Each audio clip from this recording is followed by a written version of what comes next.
Bernat, bonjour. Bonjour. Alors vous êtes le référent départemental de La République En Marche.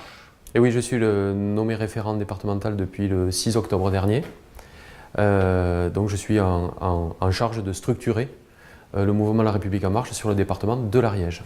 Alors on ne vous entend pas trop dans les médias, hein. Alors, c'est aussi l'objet du fait que vous soyez sur nos plateaux aujourd'hui.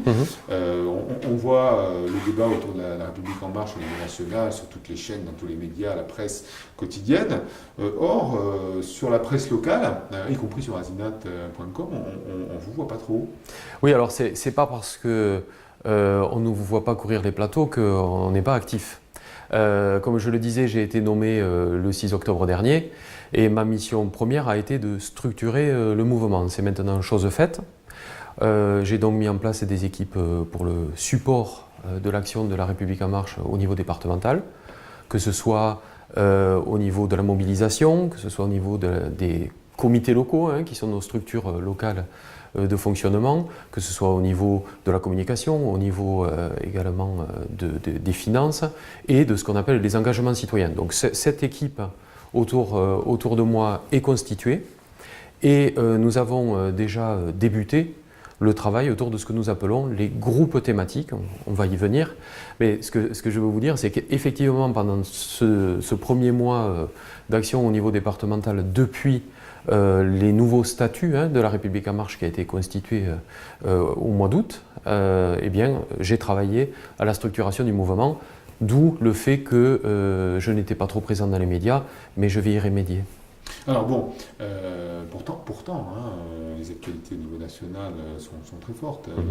Le gouvernement, on le voit, propose plein de changements, il y a plein de choses qui ont été votées, et avec des choses qui ont des répercussions locales. Et on dirait que l'opposition, puisqu'en fait le département de l'Ariège est dans l'opposition, plus ou moins clairement affiché, on a des réponses, on explique que bah oui, ce qui se trame au niveau national, ça sera négatif sur le plan local. Donc on ne vous a pas entendu, pas forcément polémiquer, mais répondre quelque part aux appels du pied des gens qui disent que bah, de toute manière les APL, la baisse des APL c'est scandaleux, c'est mal géré, enfin voilà.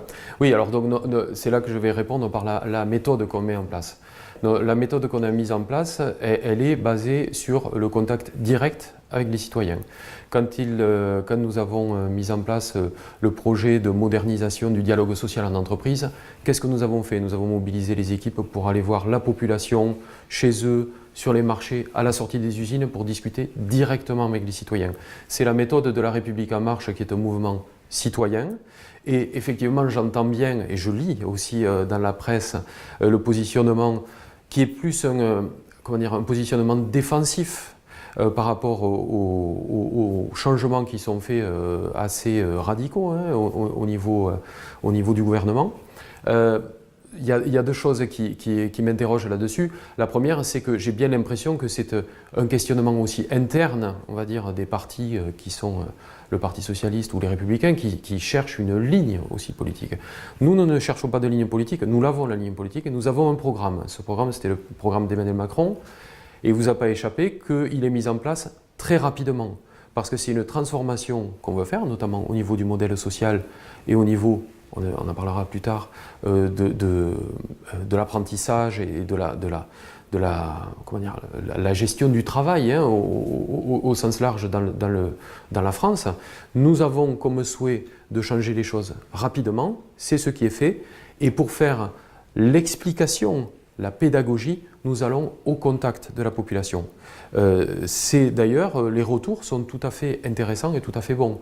Et si on prend l'analogie de la réforme sur le dialogue social, qui était censée être très délicate à gérer, on a bien vu que c'est bien par le dialogue avec les partenaires sociaux, c'est bien par la multiplication du nombre de réunions qu'on a réussi à faire un texte qui est équilibré et qui finalement est passé sans contestation majeure.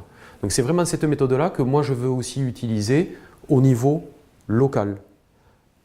Donc sur le sujet des APL ou même des sociétés de gestion des HLM, vous avez été clairement attaqué, enfin, moi, la politique du Oui. gouvernement a été clairement attaquée de mémoire, hein, parce que je n'ai pas les papiers sous les yeux, de mettre en danger quelque part ce type de système, avec une perte, je crois, d'1,5 million par an qui a été soulignée par le président, la présidente de cet office. Il n'y a pas eu de réponse de la part de LRM à Ariège. Alors non, il n'y a pas eu de réponse effectivement sur ce sujet pour deux raisons. C'est que concernant les APL, parlons des APL si vous voulez pour commencer. Ça, j'ai eu l'occasion de m'exprimer sur les réseaux sociaux sur ce sujet. La situation des APL en 2017, que nous avons trouvé quand nous sommes arrivés au gouvernement, faisait que dans le projet de loi de finances, enfin dans la loi de finances 2017, les APL du mois de décembre n'étaient pas financés. Le gouvernement précédent n'a pas mis en place les finances pour les APL de 2017. Il a donc fallu réagir en urgence et lisser les APL sur le dernier trimestre, d'où les fameux 5 € de moins sur chaque bénéficiaire des APL. Maintenant, on a réfléchi à la problématique beaucoup plus large de l'accompagnement des APL, qui coûte, je vous le rappelle, 40 milliards par an en France, ce qui est le pays qui dépense le plus. Il y a pour autant 4 millions de mal logés en France. Donc ça veut dire que notre objectif, c'est véritablement de faire baisser le prix dans le privé, dans le parc privé, en faisant un choc de création de nouveaux appartements pour que les prix baissent, et au niveau du logement social, de travailler avec les bailleurs sociaux en leur garantissant, alors on est un peu dans la technique, mais en garantissant aux bailleurs sociaux qu'ils vont pouvoir avoir les marges d'investissement nécessaires pour faire baisser le prix des loyers. C'est donc ce qui a été fait. Les bailleurs sociaux ont été entendus. Le 2 novembre dernier, il y a eu un amendement dans la loi qui fait qu'on étale finalement l'implication de baisse des APL sur les bailleurs sociaux sur 3 ans au lieu de ne le faire que sur 1 an. Donc notre méthode, c'est vraiment ça. On se concerte et on ajuste si besoin. Ensuite, moi au niveau départemental, je vais voir les retraités qui m'interpellent, je vais voir les bailleurs sociaux, je vais voir les élus. Je suis le point de contact de La République En Marche et je suis au contact avec ces corps intermédiaires de façon à pouvoir les écouter et remonter aussi les retours de terrain. Voilà, vous leur donnez directement une réponse. Je leur donne directement une réponse et j'échange avec eux de façon à, quand il y a une problématique particulière qui est soulevée, à la remonter directement à l'exécutif, parce que je suis le contact aussi avec l'exécutif. Okay, donc on a eu quelques réponses concernant la déclinaison nationale, enfin locale de la politique gouvernementale. Sur un autre plan plus local, vous savez qu'on a des sujets qui sont spécifiques à l'Ariège et qui traînent depuis des années. On ne va pas parler de l'eau, du lac en ce moment, là, de Montbel, mais notamment de l'ours et du pastoralisme. Là aussi, il y a eu des gros débats. Et là, on n'a toujours pas entendu La République En Marche. On voit qu'il y a des propositions d'assises, de réflexion, on interpelle le gouvernement et là pareil, la République En Marche en Ariège, je n'ai pas entendu, je n'ai pas vu de réponse ni de position. Alors je vais vous expliquer ce qu'on est en train de faire. C'est-à-dire que pendant qu'il y a une agitation bien légitime de la part des acteurs du pastoralisme qui souffrent de la situation, notre méthode c'est la suivante. Nous avons monté depuis quelques semaines un groupe thématique, je vous ai parlé de ça en introduction, un groupe thématique autour de l'agriculture et de l'alimentation. Parce que nous pensons que ce qui fonctionne au niveau national fonctionnera également au niveau départemental, c'est par la concertation, en mettant autour de la table les différents acteurs de cette problématique qui est complexe. Il n'y a pas une solution miracle si on l'aurait trouvée. On est en train de mettre autour de la table les personnes qui sont pro-ours, anti-ours, mais nous ne parlons pas que de cette problématique-là, bien entendu. Nous parlons également des états généraux de l'alimentation, de la création de filières pour l'alimentation. Donc nous travaillons à mettre autour de la table ces personnes qui sont en train, à l'heure où on parle, de discuter, de faire un diagnostic du territoire, de nous remonter des problématiques vraiment pragmatiques et dépassionnés, le plus dépassionnés possible pour que nous les remontions à l'exécutif. Et fort de ces discussions, de ces échanges complémentaires parfois, contradictoires parfois, nous aurons un positionnement clair. Mais nous ne voulons pas avoir un positionnement avant d'avoir la discussion avec les acteurs. Sinon, ça serait de la politique à l'ancienne. Ce qu'on veut vraiment faire, c'est remettre les citoyens, que la politique soit réappropriée par les citoyens, et donc les mettre autour de la table. C'est ce que nous faisons sur l'agriculture, et nous lançons les groupes thématiques sur toutes les autres problématiques nationales et ariégeoises. Est-ce que vous participerez aux assises qui vont être organisées en Ariège? Est-ce que vous avez été invité à y participer? Alors, je n'ai pas été invité à y participer. Je pense qu'en tant que représentant de La République En Marche, j'y ai toute ma place. Hein. Donc, j'attends une invitation. Donc, si elle arrive, j'y participerai. Et je répète que nous n'attendons pas les assises pour discuter, mais je pense que toutes les initiatives qui sont prises sur ce sujet sont les bienvenues. Il nous faut, dans tous les cas, dépassionner et trouver des solutions qui soient réalistes et réalisables. D'accord. Pour terminer de ce petit débat, j'essaie de vous cuisiner, vous avez bien... Mais allez-y.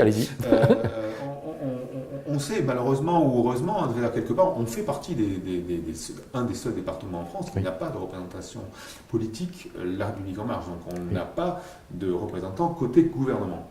Est-ce que c'est pas ça qui pose problème quelque part? Vous avez été battu, franchement battu pendant les élections. C'était pas les municipales d'ailleurs, il me semble que c'était. Les départementales? Les départementales, même pas. Il n'y en a pas encore eu. C'était pour l'Assemblée nationale. Donc vous avez été battu. On a des députés France Insoumise qui vous ont battu légèrement dessus. Oui. On ne va pas polémiquer sur les résultats engagés, mais par contre, on ne voit pas de représentativité ou de représentation politique locale. Je n'ai pas d'élu local LRM franchement affiché en Ariège. Alors, est-ce que ce n'est pas ça qui pose problème? C'est que, quelque part, certes, vous êtes un mouvement citoyen, hein, même si vous êtes le mouvement citoyen du président de la République, hein, qui est quand même élu. Est-ce que ça, dans l'esprit des Ariégeois, ça ne peut pas porter à confusion? On se dit, mais en fait, qui c'est Jérôme Azéma? Il est personne, c'est pas un élu, c'est rien. Alors, justement, c'est un bénévole, point barre. Je suis un bénévole, je suis le référent de La République En Marche, donc je suis le représentant politique du mouvement qui a un président et la majorité à l'Assemblée nationale. Et c'est dans ce cadre-là que je vais voir les élus. Et je suis allé déjà voir de nombreux élus, je vais continuer à aller en voir pour deux choses. Leur expliquer très clairement que s'il y a une problématique locale, intercommunale, départementale, je suis leur interlocuteur s'il y a une avancée à avoir au niveau législatif ou au niveau de l'exécutif. C'est très clair et je vous rassure, l'accueil est très bon. Je suis d'accord avec vous que pour l'instant, il n'y a pas d'élus qui se sont officiellement affichés. Ce qui ne veut pas dire qu'il n'y a pas d'élus qui soient des sympathisants de La République En Marche. D'accord. On n'a pas eu la chance, pardon, je vous coupe, oui, allez-y. On n'a pas eu la chance d'avoir des élections sénatoriales en Ariège, oui. Donc on n'a pas vu aussi effectivement qu'il n'y ait pas eu de sénateurs La République En Marche, mais on sait qu'au niveau national, et c'est quand même un gros échec hein, de la part du parti, hein, c'est un parti aujourd'hui. La question peut penser que les prochaines, on va arriver sur des cantonales, sur des municipales. Oui. Est-ce que vous pensez qu'en n'ayant aucun élu, ça va pouvoir fonctionner comme ça? Alors d'abord, je pense que nous n'aurons pas aucun élu après ces élections-là. Le travail que je fais, que les équipes autour de moi font et que les citoyens vont faire, justement, je reviens sur ces deux pieds, hein, c'est-à-dire le travail avec les élus et le travail avec les groupes thématiques. L'objectif des groupes thématiques, c'est de constituer un programme qui sera réaliste et réalisable, lui, sur tous les champs possibles de notre société ariégeoise. Une information importante. Certes, en Ariège, nous n'avons pas de député La République En Marche. Mais nous avons autour de nous l'Aude, les Hautes-Pyrénées et la Haute-Garonne, avec lesquels je travaille en grand partenariat. Ce qui veut dire que nos problématiques, vous parliez tout à l'heure du lac de Montbel, nos problématiques de gestion de l'eau, il est fort à parier que dans l'Aude, il y ait les mêmes problématiques. Il y a la moitié de l'eau de la Garonne qui vient de l'Ariège, donc même dans la Haute-Garonne, il y a ces problématiques-là. Nous travaillons ensemble pour faire aussi, et ça c'est important de le noter, un projet régional.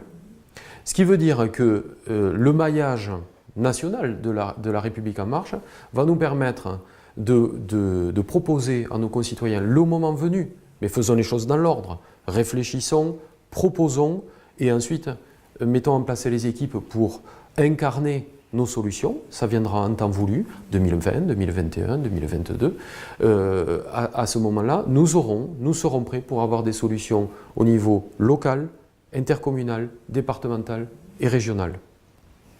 Jérôme Arizava, je vous remercie. Merci beaucoup.